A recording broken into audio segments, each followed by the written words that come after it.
Hello everyone, welcome back to my YouTube channel. आप सभी का आपके अपने YouTube channel R U classes में स्वागत है। आज की क्लास में हम आपके लिए लेकर आए हैं, जैसा कि आप थंबनेल देख के ही समझ गए होंगे कि जो आपका सेकंड सेमेस्टर है ह्यूमन ज्योग्राफी, इसका पार्ट सेकंड हम जो मॉडल पेपर के रूप में लाए हैं वो है। इसमें हम 8 जो टॉप क्वेश्चन है उनका सिलेक्शन किए हैं, जिसकी सहायता से आप अपने एग्ज़ाम को अच्छे से टॉप कर सकते हो। तो वीडियो को बिना स्किप किए लास्ट तक देखना, और अगर वीडियो पसंद आए तो वीडियो को लाइक करना, चैनल को सब्सक्राइब करना। और मैं आपको विश्वास दिलाता हूँ कि इस पेपर में से आपके लगभग सारे क्वेश्चन मिल जाएंगे। तो चलिए शुरू करते हैं हम एक एक करके। तो हमारा फर्स्ट क्वेश्चन होगा, देखिए अच्छे से सुनना समझना। मानव भूगोल के आधारभूत सिद्धांत क्या है? फर्स्ट क्वेश्चन है हमारा, मानव भूगोल के आधारभूत सिद्धांत क्या है? ध्यान से देखना, मानव भूगोल के आधारभूत सिद्धांत क्या है, और साथ ही साथ आपको बताना है निम्नलिखित में से किसी एक पर विस्तार से विवरण दीजिए। यानी कि आपको मानव भूगोल की जो अवधारणा है या जो आधारभूत सिद्धांत है उसको बताना है, और साथ ही साथ नीचे दिए गए जो बिंदु है इनमें से किसी एक पर आपको विस्तार से टिप्पणी करनी है। तो टिप्पणी इसमें जो बिंदु है, पहला है विकास और सक्रियता का सिद्धांत। ध्यान रखना, विकास और सक्रियता का सिद्धांत, जिसका दूसरा नाम है क्रियाशीलता का सिद्धांत।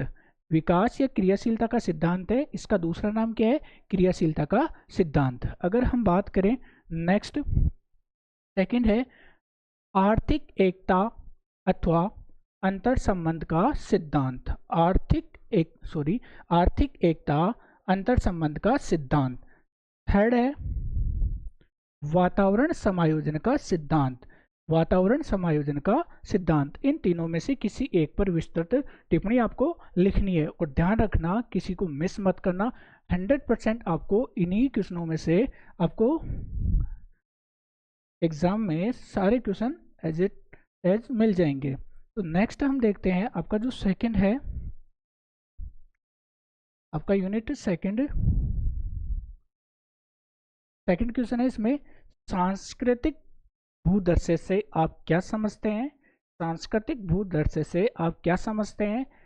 सांस्कृतिक भूदर्शों में कौन कौन से तत्व सम्मिलित है? विस्तार से आपको इस पर विवरण देना है। ठीक है, बढ़ते हैं अगले क्वेश्चन की ओर। आप इसको पॉज करके देख सकते हो। नेक्स्ट बढ़ते हैं अगले क्वेश्चन की ओर। हमारा सेशन सेकंड है, और सेकंड सेशन में से क्वेश्चन है निम्नलिखित में से किसी एक पर विस्तृत लेख लिखिए। तो विस्तृत लेख लिखने के लिए आपके पास 3 बिंदु है। पहला है निश्चयवाद, सेकंड है संभववाद, और थर्ड है नव निश्चयवाद। तो इसमें आपको विस्तार से बताना है कि निश्चयवाद किसे कहते हैं, निश्चयवाद की अवधारणा किसने दी, निश्चयवाद के समर्थक विचारक कौन कौन से हैं और उनके विचार क्या क्या है। ऐसे ही आपको संभववाद और नव निश्चयवाद तीनों में से कोई एक पूछेगा तो आपको एक का आंसर देना है। बढ़ते हैं अगले क्वेश्चन की ओर।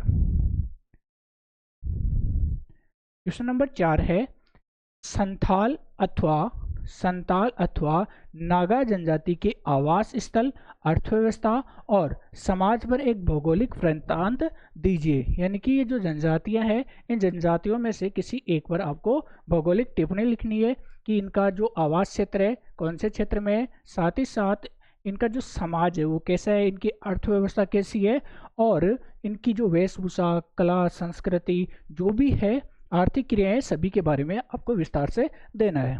बढ़ते हैं अगले क्वेश्चन की ओर।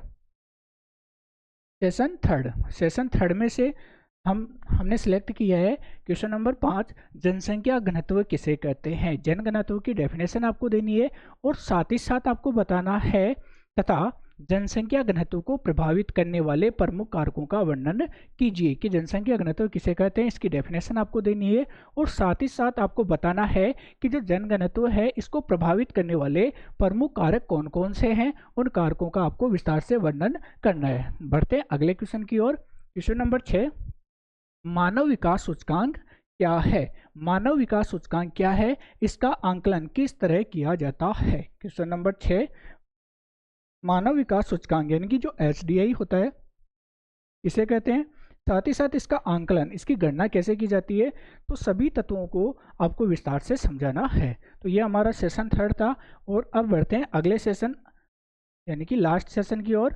और सेशन 4 है आपका, इसमें क्वेश्चन नंबर 7 है, ग्रिफिथ टेलर के प्रवास कटिबंध सिद्धांत की विवेचना कीजिए। जो ग्रिफिथ टेलर महोदय थे, इनका जो प्रवास कटिबंध सिद्धांत है उसकी व्याख्या करनी है कि जो ग्रिफिथ टेलर महोदय ने प्रवास कटिबंध सिद्धांत दिया है ये किस प्रकार इसको प्रतिपादित किया है, विस्तार से इसकी विवेचना करनी है। ध्यान रखना, बहुत ज़्यादा संभावना है ग्रिफिथ टेलर के प्रवास कटिबंध सिद्धांत की। और अगला क्वेश्चन है, लास्ट क्वेश्चन, नगरीकरण किसे कहते हैं। नगरीकरण किसे कहते हैं, इसकी डेफिनेशन यानी कि इसका अर्थ बताना है कि जो नगरीय जनसंख्या होती है, नगरीय जनसंख्या होती है उसका जो अनुपात होता है, नगरीय जनसंख्या में अनुपातिक वृद्धि को नगरीकरण कहते हैं। ठीक है, तो आपको ये इसका अर्थ बताना है। नेक्स्ट है नगरीकरण के प्रभाव। नगरीकरण के प्रभाव या जो प्रमुख कारण है, नगरीकरण किस कारण से होता है, नगरीकरण के लिए उत्तरदायी जो कारक है उनकी आपको विस्तार से व्याख्या करनी है।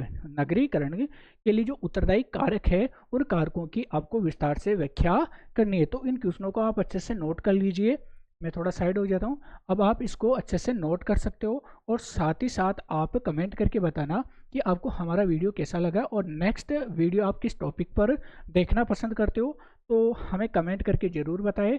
और जब आपका एग्ज़ाम हो जाए तो आप कमेंट करके ज़रूर बताना कि आपको हमारे पेपर में से कितने क्वेश्चन मिले।